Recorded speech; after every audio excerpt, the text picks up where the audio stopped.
बिस्मिल्लाहिर्रहमानिर्रहीम। अस्सलाम वालेकुम डियर स्टूडेंट। फिज़िक्स 11 क्लास के साथ मैं हूं मोहम्मद अरशद।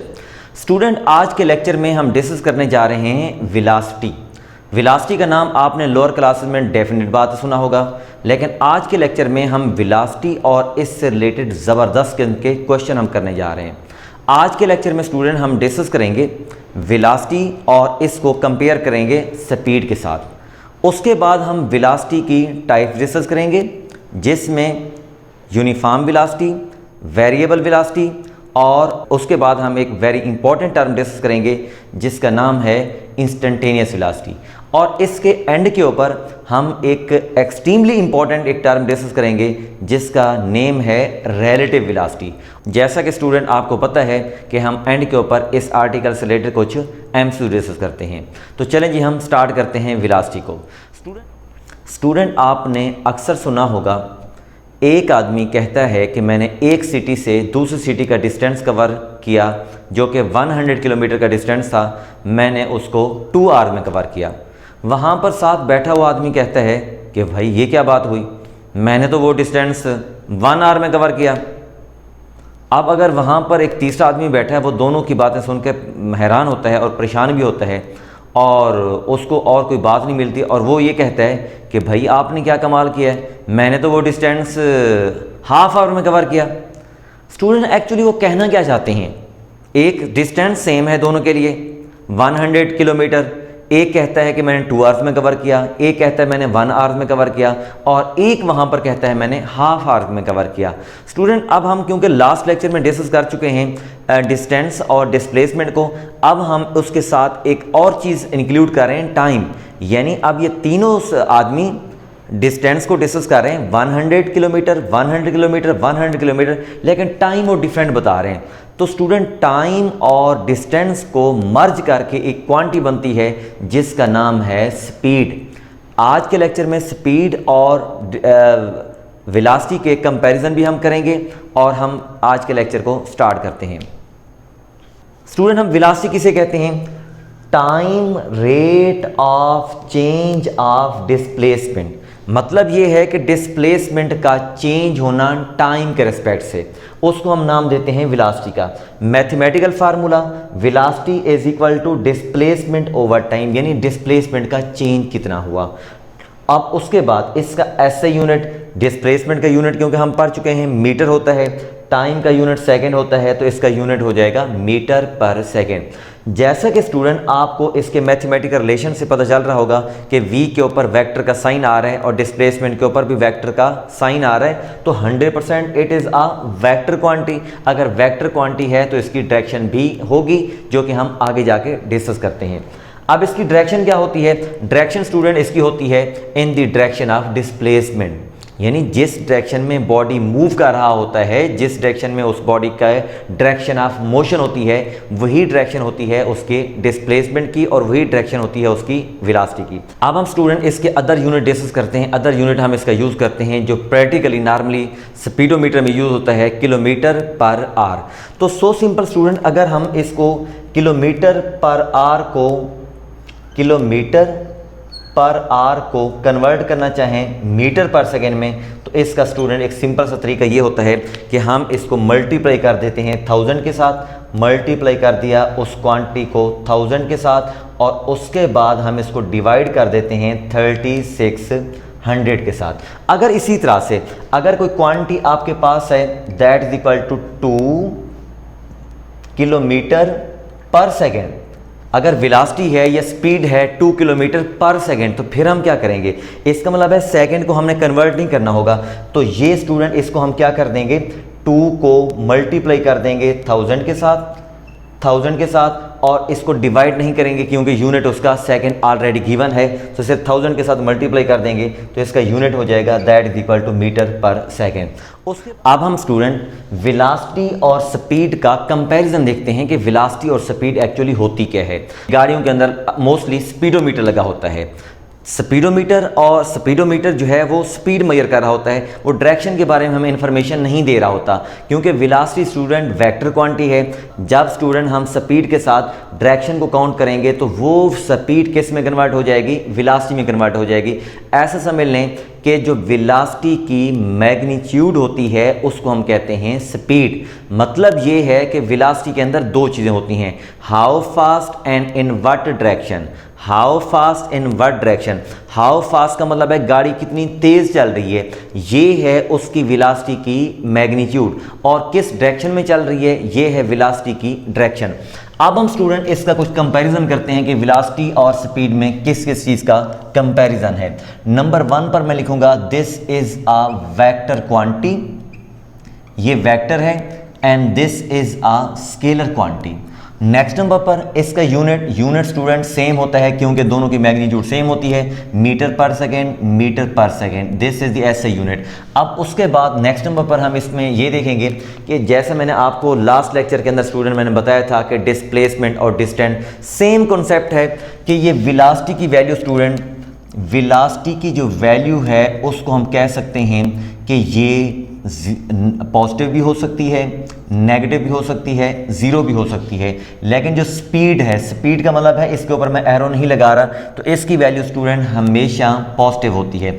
अगर हम इसका फार्मूला लिखना चाहें तो फार्मूले में डेफिनेट बात है velocity is equal to displacement over time हम लिखेंगे, लेकिन इसमें लिखेंगे that is equal to distance over time.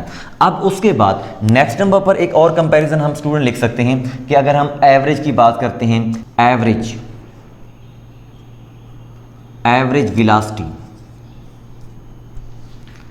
Velocity की मैग्नीट्यूड, एवरेज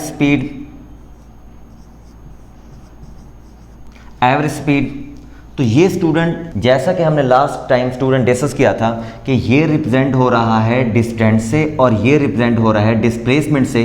तो डिस्टेंस या तो ग्रेटर हो सकता है या इक्वल हो सकता है, लेकिन लेस नहीं हो सकता, बिल्कुल सेम का सेम कॉन्सेप्ट है। उसके बाद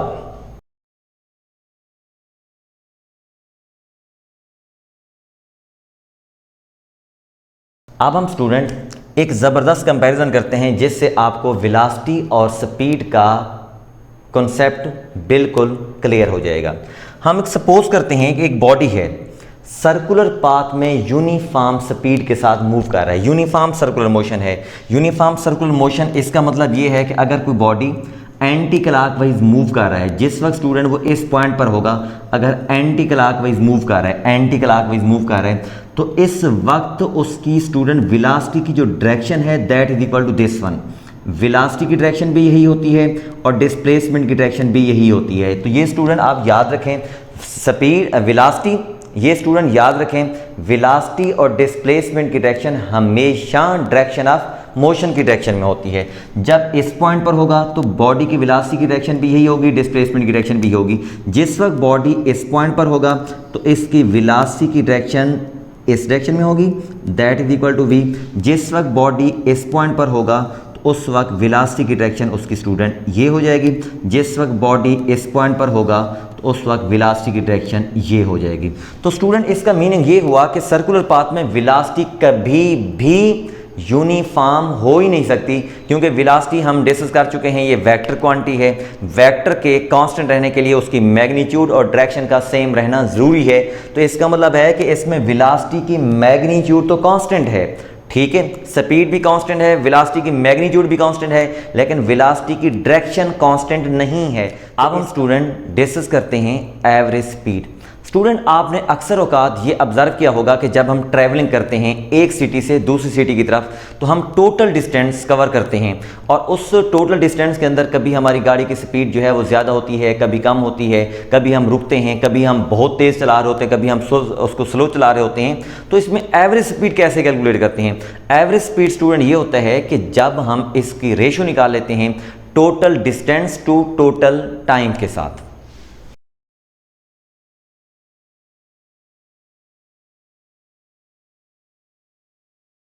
तो एवरेज स्पीड स्टूडेंट होती है it is the ratio of total distance over total time. जैसा कि मैंने आपको बताया कि पूरी ट्रैवलिंग के दौरान कभी हमारी स्पीड 100 पर चली जाती है, कभी 120 पर चली जाती है, कभी हमारी 10 पर आ जाती है। तो इसको हम इग्नोर करते हुए हम टोटल डिस्टेंस को टोटल टाइम से जब डिवाइड करते हैं तो हमारे पास एवरेज स्पीड आ जाती है।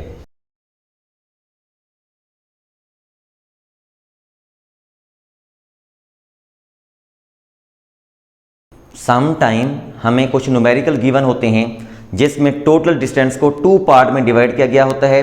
डिस्टेंस आपस में अनइक्वल होते हैं जिसमें टाइम इक्वल होता है। उसका फार्मूला हम यूज़ करते हैं जिस वक्त distance S1 is equal to S2 ना हो और T1 is equal to T2 हो, तब हम स्टूडेंट ये वाला फार्मूला यूज करते हैं, unequal displacement in equal interval time. जब हमारे पास वाइस वर्सा ये सिचुएशन हो, जब distance S1 is equal to S2 given हो, S1 is equal to S2 given हो और टाइम जो है T1 इज T2 आपस में इक्वल ना हो, तब हम और दूसरा ये वाला फार्मूला यूज़ करते हैं जिसकी एक्सप्लेनेशन हम एक न्यू सीरीज स्टार्ट करने वाले हैं इंशाल्लाह। उसके अंदर हम इसकी डिटेल को डिस्कस करेंगे।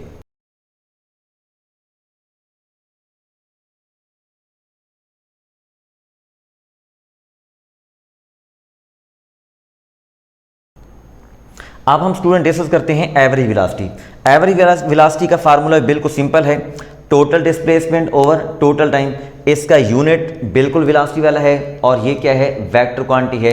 ये एवरेज वेलोसिटी, ये एवरेज वेलोसिटी हमें कैसे कैलकुलेट होती है, टोटल डिस्प्लेसमेंट को टोटल टाइम से डिवाइड करने से।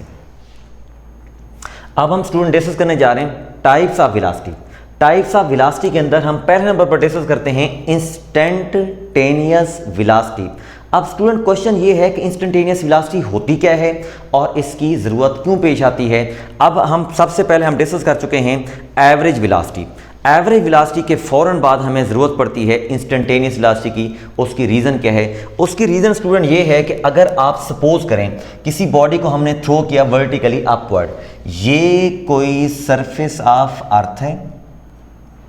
अगर हमने किसी बॉडी को थ्रो किया वर्टिकली अपवर्ड, आप इस चीज़ को जानते हैं कि बॉडी वर्टिकली अप जाएगा, टॉप पॉइंट पर एक मोमेंट के लिए रुकेगा, उसके बाद ये वापस उसी पॉइंट पर आ जाएगा।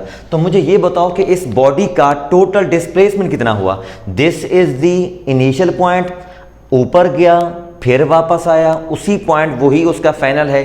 तो इस पूरे इंटरवल में टोटल डिस्प्लेसमेंट स्टूडेंट उसका हुआ 0। तो उसकी एवरेज वेलोसिटी क्या हुई? एवरेज वेलोसिटी उसकी स्टूडेंट 0 हुई। इसका मतलब यह है कि बॉडी तो इन स्टेट ऑफ मोशन है, तो फिर उसकी एवरेज वेलोसिटी 0 क्यों है? इसके हल के लिए हम एक टर्म डिस्कस करने जा रहे हैं जिसका नाम है इंस्टेंटेनियस वेलोसिटी। एक और एग्जांपल भी हो सकती है। हम एक बॉल की एग्जांपल लेते हैं। एक बॉल स्क्वैश बॉल होती है, स्क्वैश बॉल होती है। अगर वो इस पॉइंट पर, इस पॉइंट से इस वाल्व को उसने हिट किया और उसके बाद वापस अगर इस पॉइंट पर जब वो पहुंची, तो इसका स्टूडेंट मीनिंग ये होगा कि उसका displacement that is equal to 0 होगा। जब डिस्प्लेसमेंट 0 होगा तो डेफिनेट बात है उसकी जो एवरेज वेलोसिटी होगी वो भी क्या हो जाएगी, दैट इज इक्वल टू 0 हो जाएगी। तो अब हम इसको डिस्कस करते हैं। अब हम इसको स्टूडेंट डिस्कस करेंगे कि ये होती क्या है इंस्टेंटेनियस वेलोसिटी। इसको मैथमेटिकली हम इसको लिखते हैं v instantaneous is equal to, limit लगाते हैं, delta t approaches to 0, delta d over delta t। अब इसका स्टूडेंट मीनिंग ये होता है कि किसी बॉडी की वेलोसिटी किसी इंस्टेंट के ऊपर हम कहते हैं इंस्टेंटेनियस वेलोसिटी। मिसाल के तौर पर जब हम एक सिटी से दूसरी सिटी की तरफ ट्रैवलिंग करते हैं, तो आप अगर गाड़ी में बैठे हैं, अगर आप किसी लम्हे उसका मीटर देखते हैं तो वो 60 पर है, किसी अगले लम्हे उसका मीटर देखते हैं तो वो 70 पर है, तो उस लम्हे की जो स्पीड होगी उसको हम इंस्टेंटेनियस स्पीड कहेंगे। आपको स्टूडेंट मैं एक और एग्जाम्पल देता हूँ।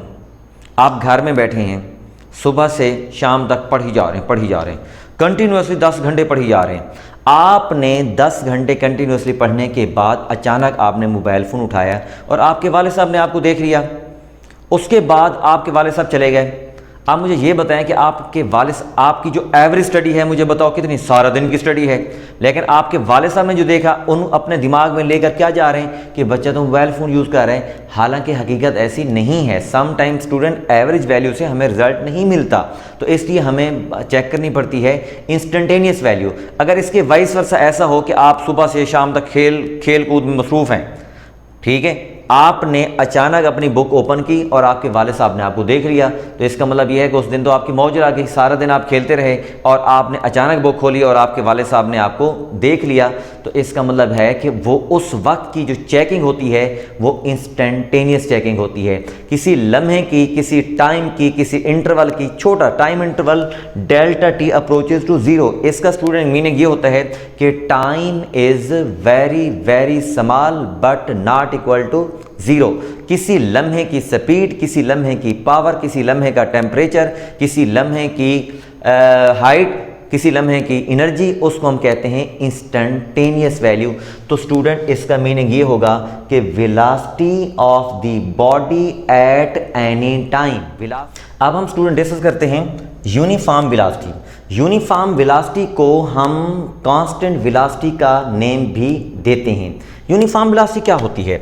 जब कोई बॉडी इक्वल डिस्प्लेसमेंट कवर करे इन इक्वल इंटरवल ऑफ टाइम, यानी हर इक्वल इंटरवल ऑफ टाइम में एक सेकेंड के अंदर इक्वल इंटरवल, नेक्स्ट सेकेंड के अंदर इक्वल इंटरवल, ऐसी वेलोसिटी को हम यूनिफॉर्म वेलोसिटी कहते हैं। और दूसरी स्टूडेंट इसकी डेफिनेशन ये होती है कि अगर किसी बॉडी की स्पीड भी सेम रहे और उसकी डायरेक्शन भी सेम रहे। मतलब क्या हुआ कि अगर कोई बॉडी सेम डायरेक्शन में मूव कर रहा है और उसकी स्पीड भी सेम है और डायरेक्शन भी सेम है, ऐसी वेलोसिटी को हम यूनिफॉर्म वेलोसिटी कहते हैं। इसकी मैं आपको एग्जांपल देता हूँ। आप इमेजिन करें कि आप मोटरसाइकिल पर बैठे हैं, this is the initial point. आप इनिशियल पॉइंट के ऊपर डिस्प्लेसमेंट भी जीरो, टाइम भी जीरो। एक सेकंड के बाद 5 मीटर, 2 सेकंड के बाद 10 मीटर, 3 सेकंड के बाद 15 मीटर, 4 सेकंड के बाद 20 मीटर, 5 सेकंड के बाद that is equal to 25 metre. इसका मतलब स्टूडेंट ये हुआ कि इसमें हमने टाइम एक सेकंड के इंटरवल में, एक सेकंड ऑफ इंटरवल में डिस्प्लेसमेंट कितना कवर हो रहा है, that is equal to 5 metre. इसका मतलब है इक्वल, एक सेकंड में 5 मीटर, एक सेकंड में 5 मीटर, एक सेकंड में 5 मीटर। ऐसी वेलोसिटी को हम स्टूडेंट नेम देते हैं यूनिफॉर्म वेलोसिटी। मतलब जब आप गाड़ी पर हों, सेम डायरेक्शन में गाड़ी जा रही है, उसका जो मीटर है एक पॉइंट पर रुका हुआ है, तो हम कह सकते हैं कि उसकी जो वेलोसिटी है वो यूनिफॉर्म है, क्योंकि उसकी जो डायरेक्शन है वो चेंज नहीं हो रही।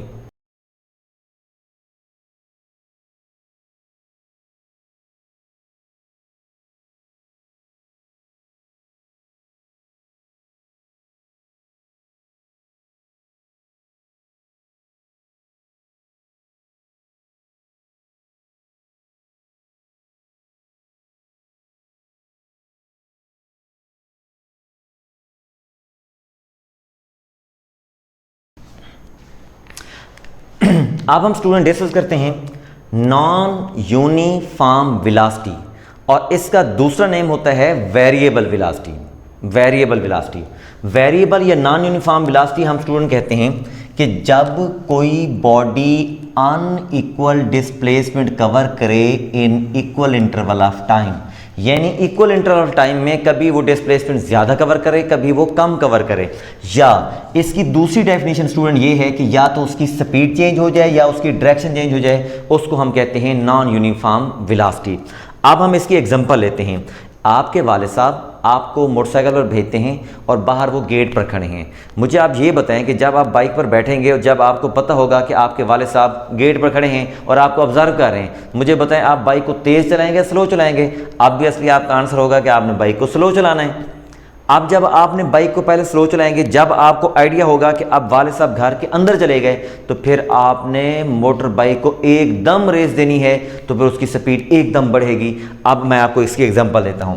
आपने फर्स्ट 1 सेकेंड के टाइम इंटरवल में 2 मीटर का डिस्प्लेसमेंट कवर किया, नेक्स्ट आपने 3 मीटर का डिस्प्लेसमेंट कवर किया, नेक्स्ट आपने 5 मीटर का डिस्प्लेसमेंट कवर किया, नेक्स्ट आपने 10 मीटर का डिस्प्लेसमेंट कवर किया। क्योंकि 0 से 2 2 से 5 3, 5 to 10 5, 10 to 20 10, तो इसका स्टूडेंट मीनिंग ये है कि अब ये वाला पर्सन, वो आप भी हो सकते हैं, मैं भी हो सकता हूं, कि वो अनइक्वल डिस्प्लेसमेंट कवर कर रहा है इन इक्वल इंटरवल ऑफ टाइम। तो ऐसी वेलोसिटी को हम नॉन यूनिफॉर्म वेलोसिटी कहेंगे। शुरू में वेलोसिटी उसकी कम है, क्योंकि आपके वालिद साहब आपको गेट पर ऑब्जर्व कर रहे थे, तो आपकी स्पीड कम थी, आपकी वेलोसिटी कम थी। उसके बाद जब आपने एक रेस दी, उसके बाद आपकी वेलोसिटी बढ़ गई। इस वेलोसिटी को हम कहते हैं this is a non uniform velocity. अब हम स्टूडेंट डिस्कस करते हैं रिलेटिव वेलोसिटी। रिलेटिव वेलोसिटी को अंडरस्टैंड करने के लिए मैंने आपको लास्ट लेक्चर के अंदर एक चीज़ मैंने बताई थी कि जिसमें रेस्ट और मोशन के बारे में मैंने बताया था कि स्टेट ऑफ रेस्ट हो या स्टेट ऑफ मोशन हो, दैट इज़ आर रिलेटिव।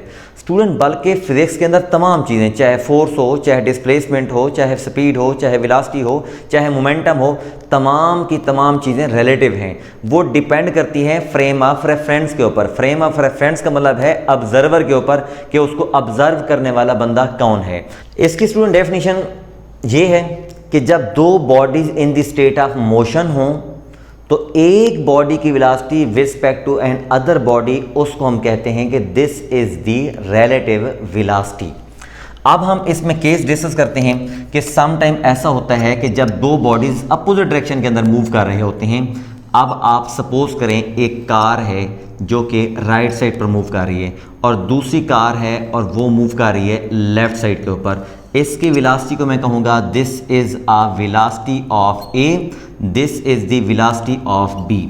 आपने स्टूडेंट अक्सर औक़ात ऑब्जर्व किया होगा कि जब दो कार अपोजिट डायरेक्शन में मूव करती हैं, एक राइट साइड पर जा रही है और एक लेफ्ट पर जा रही है, तो उनको मैं अक्सर स्टूडेंट को उनको ये कहता हूँ कि जब वो आपस में क्रॉस करती हैं तो वो शां कर गुजर जाती हैं। इसका मतलब ये है कि वो तेज़ गुजरती हैं। तो उसकी जो रिलेटिव स्पीड होती है, तो तब हम उसको लिखते हैं v relative is equal to v of a plus v of b। जब अपोजिट डायरेक्शन में होगी, ठीक है, उस वक्त उनकी स्पीड को हम क्या कर देंगे, ऐड कर देंगे। उसके बाद नेक्स्ट केस की तरफ आ जाएं। अगर उनकी डायरेक्शन स्टूडेंट अगर सेम है, ये बॉडी मूव कर रहा है और उसके साथ एक और बॉडी मूव कर रहा है, इनकी स्पीड की जो डायरेक्शन है वो सेम है। अगर दो बॉडी सेम डायरेक्शन में मूव करें, this is the velocity of A, this is the velocity of B. अगर स्टूडेंट ये वाला बॉडी इस बॉडी को क्रॉस करता है, अगर ये वाली कार इस कार को क्रॉस करती है, तो इसकी स्पीड का जो फार्मूला हम लिखेंगे v relative is equal to velocity of b negative velocity of a। ये कब होगा कि अगर हम इसमें ये लिखते हैं कि this is the velocity of b is greater than velocity of a, तब हम इनको क्या कर देंगे स्टूडेंट, सब्ट्रैक्ट कर देंगे सेम डायरेक्शन में। और आपने अक्सर औक़ात भी देखा होगा कि अगर आप किसी गाड़ी को क्रॉस करते हैं तो आपकी गाड़ी उसको आराम आराम से गुजर रही होती है। अब उसके बाद तीसरे नंबर पर अगर वो अपोजिट डायरेक्शन में है, अगर एक कार स्टूडेंट मूव कर रही है इस डायरेक्शन में, this is the speed of A, this is the speed of B. ये स्टूडेंट अक्सर औक़ात ये न्यूमेरिकल हम यूज़ करते हैं जब कोई बोट रिवर में मूव कर रही होती है। रिवर इस डायरेक्शन में मूव कर रहा है और बोट इस डायरेक्शन में मूव कर रही है, तो उनकी रिलेटिव वेलोसिटी जो है वो इस डायरेक्शन में आती है और उसका फार्मूला हम यूज़ करते हैं v relative is equal to velocity of a का square plus velocity of b का स्क्वायर एज ए होल का स्क्वायर रूट। अब हम स्टूडेंट दो एमसीक्यू डिस्कस करते हैं। नंबर 1 एमसीक्यू में ये बताया गया है कि 2 trains of 50 metre long, 2 train हैं जिनकी लेंथ 50 मीटर है, travelling in opposite direction with velocities 10 and 15। अपोजिट डायरेक्शन में मूव कर रही हैं जिनकी वेलोसिटी 10 है और एक की 15 है। अपोजिट डायरेक्शन के लिए स्टूडेंट आपको मैंने बताया कि उनकी जो वेलोसिटीज़ हैं वो ऐड अप कर देते हैं। तो इसका मीनिंग ये होगा कि रिलेटिव वेलोसिटीज़ हो जाएगी 10 plus 15 is equal to 25 metre per second. अब उसके बाद उनकी लेंथ कितनी है ट्रेन की, that is equal to 50 metre. तो क्या इसमें फार्मूला जब हम यूज़ करेंगे s is equal to V T और t is equal to s over v। Distance, train की लेंथ कितनी है 50 और स्पीड उनकी कितनी है 25, 50 ओवर 25 आंसर 2 बिल्कुल नहीं। आंसर इसका अल्फा नहीं है। 50/25 आंसर इसका अल्फा नहीं है। क्यों अल्फा नहीं है? अब स्टूडेंट अब आपने इस बात को अंडरस्टैंड करना है। दो ट्रेन हैं, उनकी लेंथ है 50 मीटर। ये ट्रेन लेंथ 50 मीटर, ये ट्रेन लेंथ 50 मीटर। अब अगर आप इमेजिन करें कि ये ड्राइवर बैठे हैं, अगर ये ड्राइवर बैठे हैं, ये ड्राइवर, ये इस पॉइंट से इस ट्रेन ने इसको क्रॉस करना शुरू किया, ट्रेन ने इस पॉइंट से इसको क्रॉस करना शुरू किया। जो ही क्रॉस करना शुरू किया, अब इसका मतलब है कि जब ये यहाँ तक पहुँची तो कितना डिस्टेंस कवर हो गया? 50 मीटर। इसका मतलब है ट्रेन ने क्रॉस नहीं किया, इसको मज़ीद आगे गुजरने के लिए 50 और डिस्टेंस कवर करना पड़ेगा। इसका मतलब है कि ये 50 मीटर, इसका अपना 50 मीटर, अपोजिट डायरेक्शन में क्रॉस करने के लिए कितना डिस्टेंस कवर करना पड़ेगा? 100 मीटर का। तो ये स्टूडेंट इसका टोटल डिस्टेंस हो जाएगा 100 और डिवाइडेड बाय स्पीड रिलेटिव 25, तो आंसर इसका कितना हो जाएगा? 100/25, आंसर 4 सेकेंड हो जाएगा। अगर स्टूडेंट अगर हम यही क्वेश्चन इसको अगर सेम डायरेक्शन में डिस्कस करते, अपोजिट डायरेक्शन की बजाय सेम डिस्टेंस, इसका कितना हो जाता? वही 100 होता, लेकिन इसकी रिलेटिव स्पीड हो जाती 5। 100/5, तो फिर इसको टाइम लगना था 20 सेकेंड। सेम डायरेक्शन के लिए 20 सेकेंड। अब हम अगले क्वेश्चन की तरफ आते हैं। अ ट्रेन जिसकी अपनी लेंथ है 100 मीटर और वो क्रॉस करती है किसी ब्रिज को जिसकी लेंथ है 200 मीटर और ट्रेन की अपनी स्पीड जो है that is equal to 10 metre. इसके लिए भी स्टूडेंट हम यही फार्मूला यूज़ करेंगे, T is equal to S/V। अब यहाँ पर कन्फ्यूजन ये है कि डिस्टेंस इसमें ट्रेन जिसमें डिस्टेंस जो है लेंथ जो है, यहाँ पर स्टूडेंट कन्फ्यूजन ये है कि इसमें लेंथ यहाँ पर ट्रेन की भी है और ब्रिज की भी है। कौन सी लेंथ हम यूज़ करेंगे? अगर इसमें लेंथ अगर यूज़ करते हैं 200, तो 200/10, तो answer that is equal 20 answer student इसका बिल्कुल नहीं है। इसका भी कॉन्सेप्ट यही है कि अगर आप इसको इमेजिन करें कि इसमें ट्रेन है और ये इसको मैं डबल कर लेता हूँ कि ये ट्रेन 100 मीटर की और ये ब्रिज है 200। अगर ट्रेन इसको क्रॉस करना शुरू करती है, क्रॉस करती गई यहाँ तक, इसका मतलब है कि 200 मीटर का। अब ट्रेन ने बजाते खुद इधर से निकलना है, तो 200 + 100, तो डिस्टेंस स्टूडेंट इसका हो जाएगा 300, दैट इज इक्वल टू 300 और डिवाइडेड बाय स्पीड कितनी है? स्पीड है जी इसकी 10, तो answer is equal to 30 second. तो ऑप्शन इसका student that is equal to 30 second. ये था स्टूडेंट हमारा आज का लेक्चर। अगर स्टूडेंट इस लेक्चर में अगर आपको कहीं पर भी कन्फ्यूजन होती है तो आप हमें लाजमी कमेंट सेक्शन में बताएं। Thank you very much. अल्लाह हाफिज़।